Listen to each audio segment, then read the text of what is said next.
Mark chapter 15, we'll start at verse 1. And as soon as it was morning, the chief priests held a consultation with the elders and scribes and the whole council, and they bound Jesus and led him away and delivered him over to Pilate. And Pilate asked him, "Are you the king of the Jews?" And he answered him, "You have said so." And the chief priests accused him of many things. And Pilate asked him again, "Have you no answer to make? See how many charges they bring against you?" But Jesus made no further answer, so that Pilate was amazed. Now at the feast he used to release for them one prisoner for whom they asked. And among the rebels in prison who had committed murder in the insurrection, there was a man called Barabbas. And the crowd came up and began to ask Pilate to do as he usually did for them. And he answered them, saying, "Do you want me to release for you the king of the Jews?" For he perceived that it was out of envy that the chief priests had delivered him up. But the chief priests stirred up the crowd to have him release for them Barabbas instead. And Pilate again said to them, "Then what shall I do with the man you call the king of the Jews?" And they cried out again, "Crucify him!" And Pilate said to them, "Why? What evil has he done?" But they shouted all the more, "Crucify him!" So Pilate, wishing to satisfy the crowd, released for them Barabbas. And having scourged Jesus, he delivered him to be crucified. And so they are using their anger and their intensity to sway Pilate, the governor, from doing what is right, because Pilate knows Jesus hasn't done anything wrong. They're trying to get him to do what is the wrong thing to do. They're trying to get him to bend to their opinion. Now, you got to kind of feel sorry for Pilate. He's a Roman who was sent to this area of Judea to be a governor. He's not a local.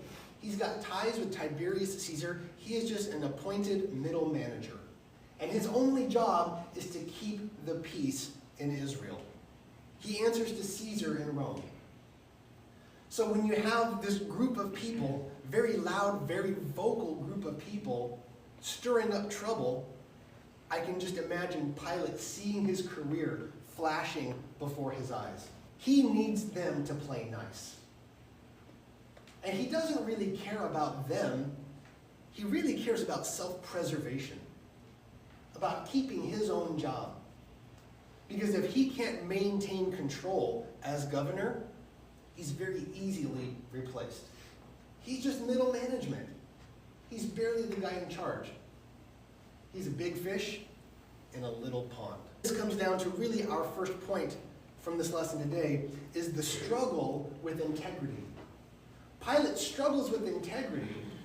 He knows what the right thing to do is, but he's about to buckle to do the popular thing because his own neck is on the line. And this is Pilate's dilemma. He knows Jesus has done no wrong, but he's facing pressure from the crowd. And because he needs to maintain peace and stay popular so that nobody reports him to Caesar, he's got to placate these people. And you got to ask, when you look in the mirror, even when it means losing something, what are you willing to lose to do the right thing? In Proverbs chapter 11, Scripture says, "The integrity of the upright guides them, but the unfaithful are destroyed by their duplicity."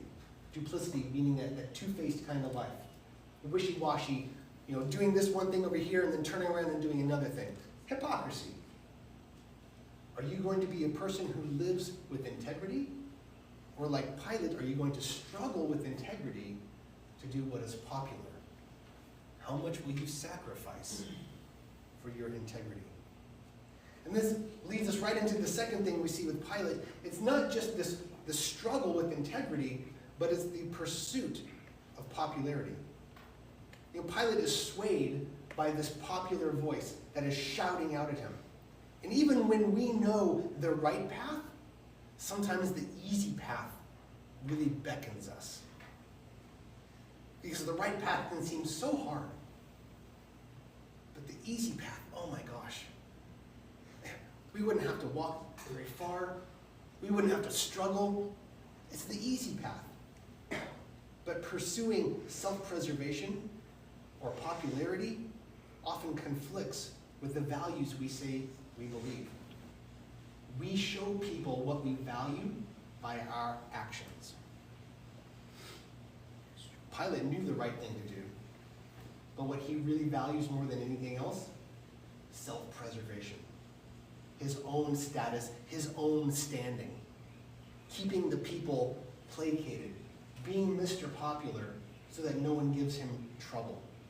So instead of doing the right thing, he pursues the popular thing.